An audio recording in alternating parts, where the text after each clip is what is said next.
Okay, so the first release actually came out. Well, it didn't come out. We done a record in 1987 called Sharp Moves, and a lot of people are now starting to get familiar with this story. But basically, what it was, I had a manager who was getting me into the record company meetings and stuff, and Flakes at the crib. What's up, Ultimag? What's up, Ragarifa? Salute to the Yeah.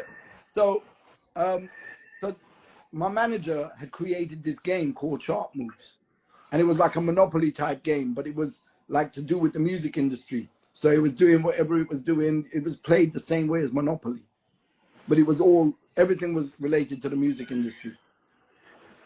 What my manager did was he said to me, write a rap for this, let's record it, and I'll get you into all the record company meetings. So I just said, look, I'll just do it because you're my manager anyway. So we did it. However, when we got into the meetings, he was getting me in there as the guy that rapped to the track.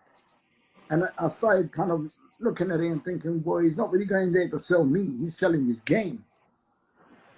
You know? So even though they'd manufactured 5,000 copies of the vinyl to go with the game, because they were going to manufacture 5,000 editions of the game, I ended up saying, look, take my voice off it. I don't want that record going out.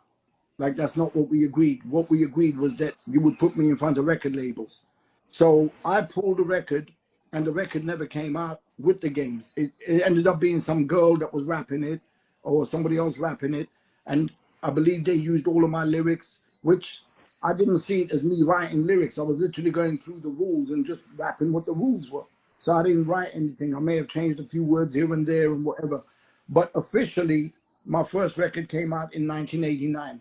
Now, I've told this story before, but it's an interesting story because I was doing the rounds for many years, you know, from the school discos in 1983, like where I was body popping, breakdancing, beatboxing, and rapping, right? The only thing I wasn't really doing was DJing, to basically getting on any stage available. Like wherever I heard there was an event, I was there. Like if I could make it to 2 locations within London on the same night, I'd make it to 2 locations. If it was possible, I'd be there. And if there wasn't an event, we'd just jump on the backs of buses and trains and whatever and do it there. We didn't care. Like there was no filter with us. Do you know what I mean? Right. So we built our reputation, and everyone kept saying to me, when are you going to make a record? When are you going to make a record? So we're in all the battles, we're in the competitions, we're in the talent shows and whatever, and we're making a noise, and everyone's talking about us. Everywhere we go on the streets, yo, Blade, what's up? Yeah, when you making a record? And I just didn't know how to get a record out, basically, because the record labels that we approached were trying to sign us for like 2%. And I'm like, look, I might be 15, 16, but I'm not an idiot. Do you know what I mean? Right. So who your 2%? Yeah. So that's basically what it was. And it got to the point where I made a deal with somebody. And I said, if I don't make a record by 1990, as in the beginning of 1990, I'm going to stab myself. Right? And I was like, how the fuck am I going to get this record out? Now, I'd given myself a couple of years. So I'm there planning and thinking, I got to do this. I got to make it happen. So I pushed and found a way. And from 1986, I already started telling people I'm going to do this myself. But what happens when you get into conversations, you forget that you've already said you're going to do this. And then something just suddenly clicked. It's like, wow, do it yourself. You know, go back to the original plan. The original plan was that. You know, have you ever had an original plan that you've forgotten and then suddenly something clicks and you go, oh, shit. Yeah. Right. It was that kind of a like bulb moment. You know what I mean? Right. So what happened is I started looking at manufacturing plants.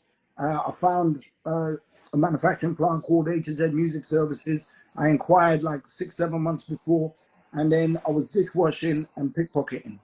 And, you know, I would basically go to central London where I was in the arcades, and at every given opportunity, most pickpockets would operate in crowded areas or with darkness. I operated in broad daylight with no crowded areas, you know, because that's the last place anyone expects a pickpocket to operate. So Right. my mentality was different to everyone else. I'm going to do it different. You know what I mean? So, you know, I mean, I've got some lyrics I wrote where I go something about at 15, I knew the industry was corrupt, watching people signing record deals and getting stuck. I vowed to make a difference, so I studied the game, disappeared for a couple of years. I'm back, not the same. Every stage was there for the taking. Name is all over the place, no more waiting. Every night in Central, I was in the arcades, dipping into pockets and attempts to make a change. Raise the cash so I can manufacture my vinyl, dishwasher, my job title. Then, lyrical maniac hit the streets. Straight in your face, we were never discreet. Me and 12 Gauge had the streets on lock, and our attitude was, we don't need the shops. You know what I mean? So we would like, so that's where the whole independent stance really came from basically me saying to people, I'm gonna make this record before 1990, and 1990 is approaching fast now.